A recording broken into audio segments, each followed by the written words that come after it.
Welcome to UO Today. I'm Paul Peppis, Interim Director of the Oregon Humanities Center. Our guest today is Eric Mentzel. Mentzel is Associate Professor of Voice at the UO School of Music and Dance. He's a specialist in historically informed performance and is known for his work in oratorio and early music. He founded the early music ensemble Vox Resonat in Germany in 1998. He resurrected the ensemble at the U of O in 2011. The group is devoted to the performance of medieval and Renaissance music.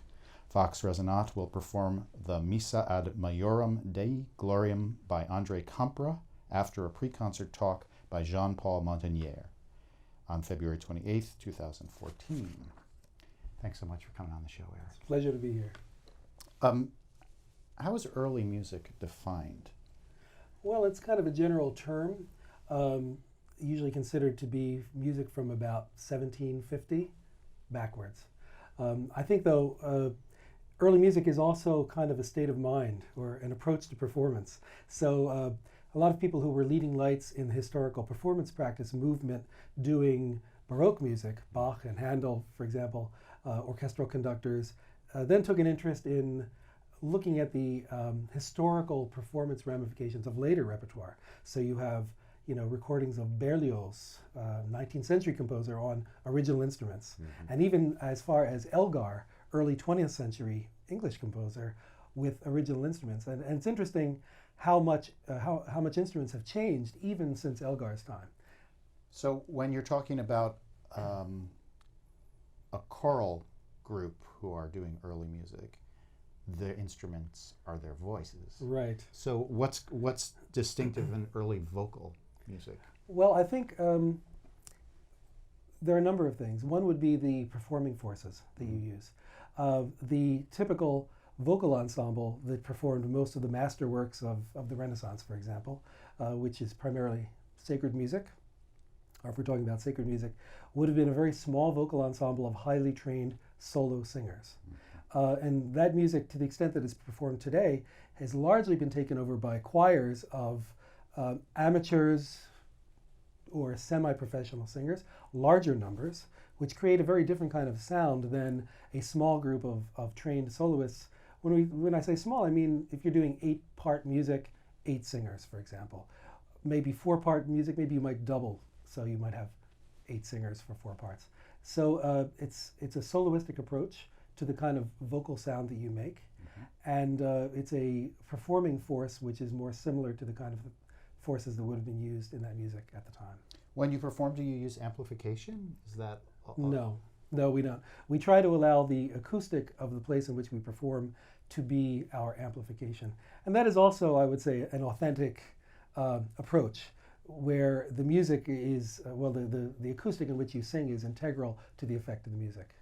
So what led to your interest in early music? Well, I was in a fairly conventional music major program in college, and I studied music history, the whole gamut of music history, like everybody did. And we listened to early music as part of our training. But at that time, I shudder to think how many years ago that was, the recordings that were available to us were for the most part very bad. And if I was in college in the 70s and the recordings were maybe from the even early 60s. And I would say early music performance is really in its infancy. There's not a continuous tradition. People were rediscovering it. And a lot of the recordings were rather tenuous first steps. So I don't think anybody who was growing up with that music at that time listened to that and said, wow, that is fabulous. That's what I want to do. And I think that effect has put a damper a little bit on the development of early music, which is now changing. The recordings that people listen to now in music history class are very good, and there are a lot of good recordings on the market. But at that time, I didn't have a particular interest in it, but really I must chalk it up to the influence of one very good friend that I had in college. It's really very much by chance. He loved early music. He had somehow stumbled upon the what was called the Bryn Mawr Renaissance Choir. This was near Philadelphia, sort of associated with Bryn Mawr College, but including community members. He sang with them, and he was passionate about early music, and he had some very good recordings. And I went to his house, and he played me some recordings, and I was kind of hooked. And then I decided, well, I would like to try singing this, and I sought out some opportunities. There weren't many, but there were some. There was a Collegium Musicum at the university. And when I did sing that music, I got a lot of positive feedback about it. And I think we can't underestimate how much one enjoys performing when other people are saying that was great and other people are encouraging you, you know. So I continued to explore that repertoire, and I haven't looked back. So I know that you spent a good portion of your career in Germany. Yes. So tell me, why did you go there, and what did you learn there? Well, at the time that I went to Germany, this was in 1988. Over the course of the 80s, I think that as I was learning about early music and I was studying early music in graduate school, most of the recordings that we were listening to, and so I would say that the artists that we looked up to were European artists. And that is not because there weren't good people in America, but America was very spread out. It was before the internet. You didn't necessarily know if there were fantastic people in Chicago doing this music, you know, because there was not much of a recording industry for that. And in Europe, because of a kind of a public-private partnership in recording, Germany, for example, produced a lot of co-productions, which would mean that the German radio would record you, and they would pay you. And then they would release, after playing it on the radio, they would release it at some point to a record company for very little money. So the record companies did not have to earn a lot of money in order to participate. And then those things would come out on records. And suddenly the record stores had records of early music. And we never had a system like that here. So if a record company couldn't really find economic justification in kind of what was really kind of a niche market, nothing would be recorded. And I think that's one reason why Europe beckoned me and many, many other people of my generation. I met a lot of Americans during the time that I lived in Europe. And not just in early music, in opera, in dance, the arts in general. You know, there was a lot of support for the arts. So what brought you back? Well, I had been in Germany for 15 years, and I had been a freelance singer for my entire life, basically from graduate school on. And it was a wonderful life, but I was ready for a change. And I had done a lot of teaching as a guest teacher, doing master classes, things like that, but not as a regular faculty member, both in Europe and here. And I thought it was a good time to come back home, we could say, although I did overshoot home by several thousand miles by coming to the West Coast, and have time with my family and stop traveling so much. So that was my motivation. So you're an associate professor of voice at the University of Oregon. How do today's students respond to early music? Well, they respond very well. And one thing that I'm very happy to see, and something that I've always had a lot of interest in, is getting out of the kind of ghetto mentality of early music. I mean, the time that I went into early music and a lot of the time that I was singing full time, there was kind of this attitude that you are an early music singer or you are not, you know. And if you do early music, you don't do other things. And if you do other things, you can't do early music, you know. And I think that to a certain extent that was true, because people who were being trained as singers didn't have the opportunity to, you know, to flex their muscles in that kind of repertoire. But I find that if you introduce early music to students along with all the other music that they need to know, you know, it is neither better nor lesser. It is simply another repertoire that is beautiful. Everybody is able to do it, and some people really take to it. And if they hadn't had the opportunity, they might never have known that they liked it and that they were good at it. Interesting. So you're a teacher, you are a performer, yes, and you're also the artistic director of Vox Resonat. So tell me first a little bit about Vox Resonat. What does that name mean? It means resonant voice, essentially. And you said you originally had an incarnation of it in Germany, and then you refound it at the University of Oregon. What led you to refound it here? Well, you know, I really missed doing that kind of music with a group of very good singers. It's a very special kind of feeling, something I enjoy a lot, both as a singer, to sing in a group like that, and to direct that group. And I really missed doing that music. I was doing some here and there with other ensembles around the country or sometimes in Europe, but I really wanted to do something more regular. And it just happened that a few years ago, I was directing the Collegium Musicum, the school music, early music ensemble. And I had an unusual number of very good singers in the group that term. And we did some Renaissance music, and a lot of people who had never done that music really got into it, you know. And everyone kind of felt at the end of the term that, well, boy, this is great, and we'd like to do more of this. You know, it's too bad that it's over. At the same time, an opportunity came along to perform a Renaissance style mass at a conference that was happening later that academic year, 1 or 2 terms later. And I was asked whether I might want to put together a group of people to sing it. And so I said, okay, here's my group of people, and I have people who are really interested in pursuing this, so now is the time to let Vox Resonat rise once again and continue that work. So can you tell us a little bit about how many people are in the group currently? You mentioned that it began with your students. Are they all students? Can you say a little bit about that? They are mostly students or former students. A lot of them were graduate students at that time, and they have since finished their degrees. Some have moved away, but others are still here. So the group has been fairly stable with some changes each year. Maybe a couple of people have come and go because, you know, people don't necessarily stay in Eugene and life takes them elsewhere, you know. There are some faculty members who have also joined. Yeah, so it's mostly former students and faculty members of the U of O. And it just happens, it's not limited to U of O community people, but those happen to be the singers that I know. And in a small city like Eugene, this is the place that attracts most of the really serious singers. So that's how it's worked out so far. We have been around between 9 and 12 for most of this time.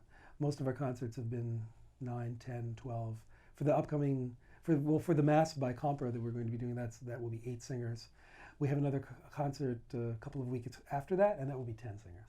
So tell me why you decided to do the Mass by Compra. What is it distinctive about that makes it attractive? Well, we were invited because Jean-Paul Montagnier is coming to give a presentation about this Mass. And it's a very interesting work on a lot of levels. For one thing, Compra himself is a very interesting figure. He was born in 1660, and he studied, like most musicians did, at a religious institution. So you basically got your musical education in the church. So you grew up with church music. And he became very successful and very famous, and by the time he was in his early 30s, he was the music director at the Cathedral of Notre Dame. However, a bit earlier than that, he had been reprimanded for taking part in theatrical productions without permission of the church.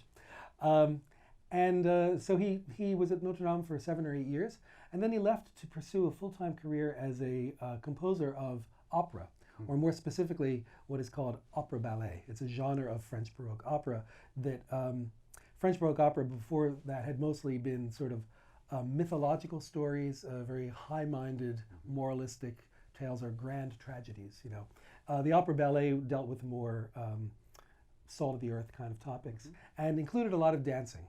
So it was a kind of a popularization of the form. And he became very, very prominent in that area, and he became a famous composer in the early part of the 1700s, the first decade. And he did eventually get back to church music.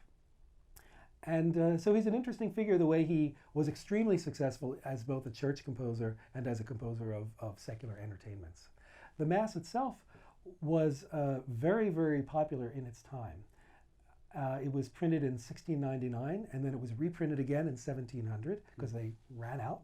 And then it was printed again in 1747, which is rather unusual because at that time, people tended to want the newest thing, and they weren't that interested in a Mass that was 50 years old, you know. So it really had legs, and it had influence. Since just about every composer was schooled in the church, they would have encountered this Mass because this Mass was used widely in just about every choir school in France as a fundamental piece of the repertoire that every boy learned, every boy who was coming up. And it was used to teach various styles of composition as a model. So composers who came after Compra all had this piece kind of in their DNA. And it shows in the music that was composed after it by the successors of Compra in that world. And some of them even quoted verbatim from the piece, so it was clear that they knew it. The piece is interesting because it combines a kind of a conservative approach to counterpoint. composers who were writing cutting edge works like opera at the time, or madrigals, in Italy, when they turned to church music, they would often go more conservative and write with more traditional style. So you find that in the Compra Mass. He could do that. He knew how to do that. He introduced some kind of much more soloistic musical gestures from opera. They would not be at all unusual in opera. And he introduced a lot of dance rhythms. Most of the pieces at this time were in kind of a duple meter, so they were in 2 or in 4. And he introduced a lot of sections in 3 that were rather quick and sort of dancey, And all of those things were significant and influential at that time. Tell me a little bit about Jean-Paul Montagnier. Who is he and why is he here to tell us about Compras and Mass? Well, he's a French musicologist, and I have not met him personally. We have corresponded a little bit about the Mass, but he was invited by my colleague Tim Pack, who's on the theory faculty, to talk about the Compra Mass, and I think about Baroque masses in general. Jean-Paul is working on a book about French Baroque masses. I think it's a topic that has not really been studied that much. And so I think a lot of new information will come out about that. He has faculty affiliations in France and in Canada, so it seems that he splits his time between those two places. Interesting. So how has the Eugene community responded to Vox Resonat? Well, I would say very well. We have really gone kind of the modern route in terms of the way we spread the word about our concerts. We're very much on Facebook and on the internet. We don't do mailings. We do some posters, but we're kind of a shoestring operation. We don't have a lot of people and time to go around putting up posters and all. So it's been a lot of word of mouth, and a lot of word of mouth in the early music lovers community. Here in Eugene, there are a lot of people who are very enthusiastic about early music, and that's been very gratifying to me. Some of the best attended performances that I've been to or done in Eugene have been early music performances.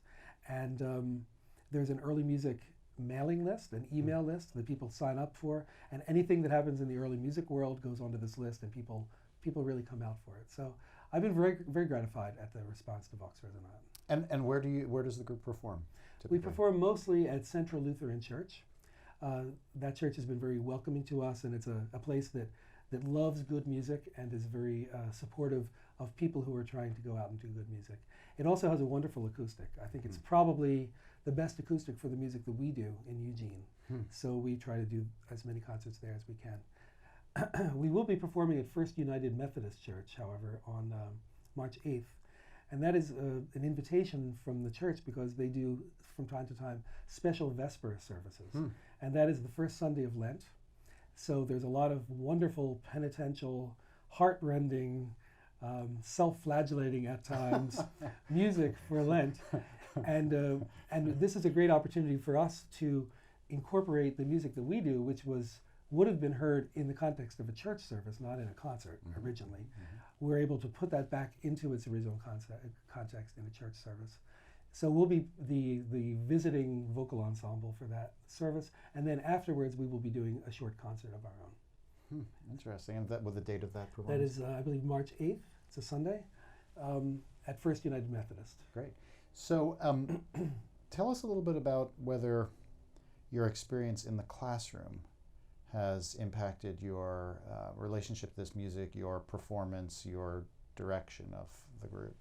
Have your students taught you things about this music that you didn't realize before? I think that I've learned, I think there is a large teaching component to what I do because I'm essentially working in a repertoire that is pretty unfamiliar to most of the people in the group. And the people who have been with me for a few years are now getting to be old hands. But there are always new people coming in who, I invite them to sing with us because they're good singers and they're good musicians. And I fully realize that they will be doing something they haven't done before and they have to learn about it, So there's, as opposed to running this ensemble in Germany, where there was a large pool of people who were very experienced with this music, you would just call up all the best people that you could get and it would gel very quickly. Everybody kind of knew what to do. There's much more the element of discovery here and learning about it. So I've learned from my singers, sometimes in surprising ways, what is difficult about it and what is easy about it. So things that, what's difficult about it for modern singers? well, I think that it's one difficult thing is the concept of singing in a truly soloistic way with all the resonance of the solo voice in an ensemble. I think our musical world in which we live now is very much divided between solo music, which is mostly standing on stage with a piano, sometimes with an orchestra, but I mean the routine, the usual experiences with a piano, and singing in a choir. And usually when you sing in the choir, you find yourself making alterations into your sound in order to fit into the group or to make a blend of some kind. Now, if you are the best singer in the choir and you have the most developed solo voice, you will stick out. And so the tendency of the singers is to kind of pull back and find a sort of a common denominator where everybody can function. And that works very well for that kind of music. And you know, there are a lot of choral conductors who really encourage their singers to sing as they would solo music. They want a healthy vocal technique, you know. But even though the singers are not doing it for the conductor, it's almost impossible for them to really do that. You know? But the blend that we get is the blend that comes from everybody using the full resonance of their voice and then tuning the overtones in an overtone-rich sound into really a sound which is greater than the sum of the parts.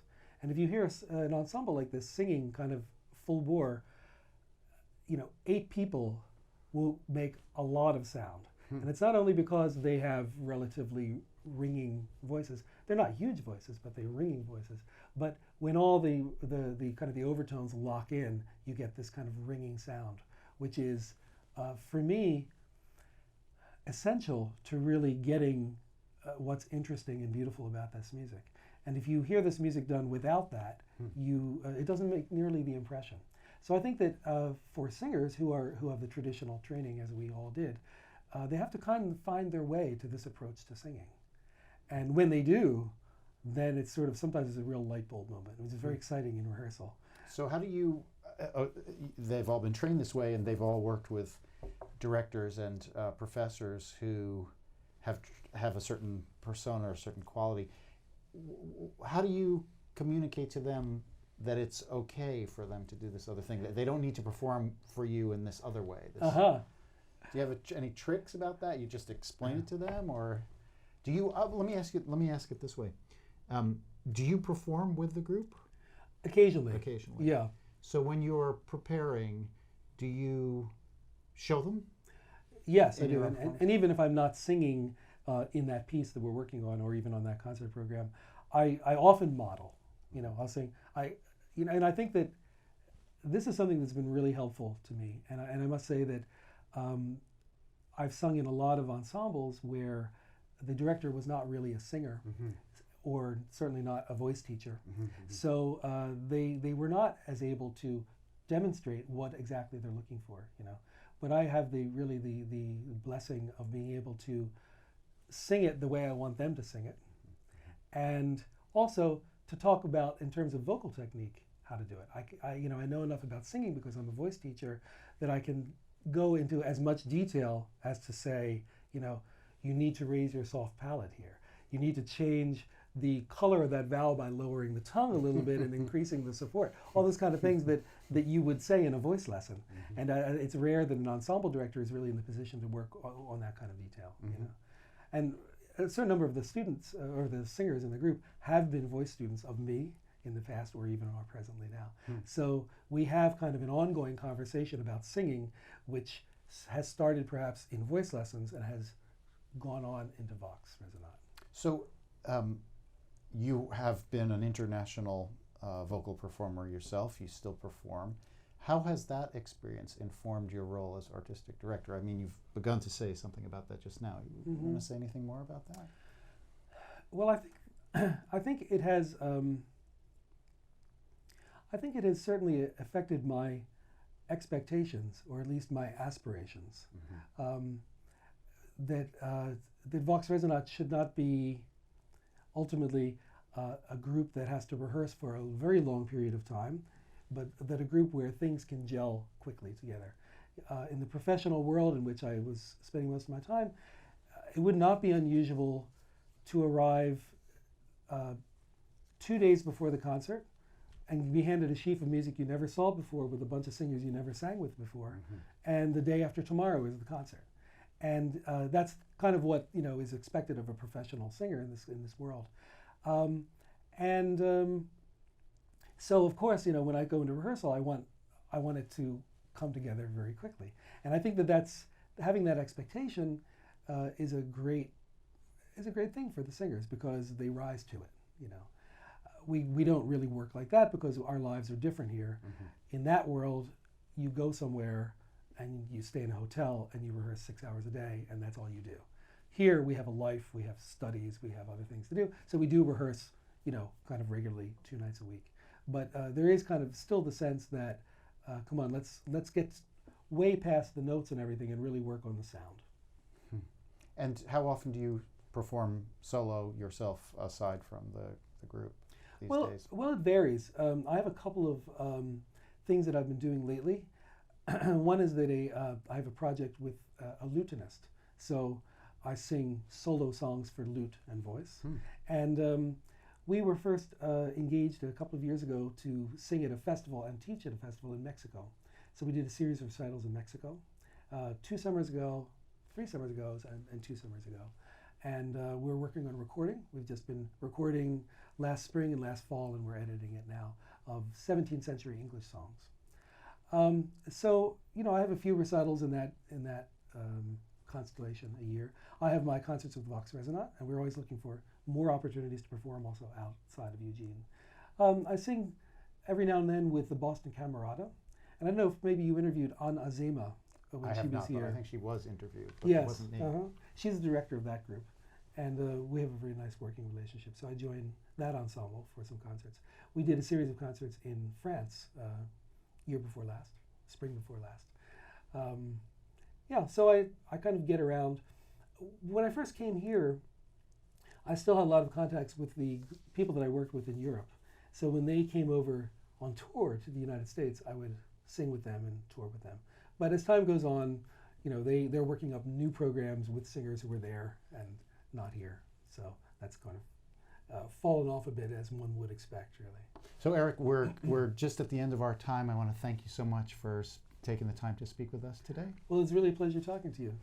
I've been speaking with Eric Mentzel, Artistic Director of Vox Resonat. They will perform André Compra's Missa ad Majorum Dei Gloriam on February 28th, 2014 at 7 p.m. at Central Lutheran Church in Eugene. Thanks for watching.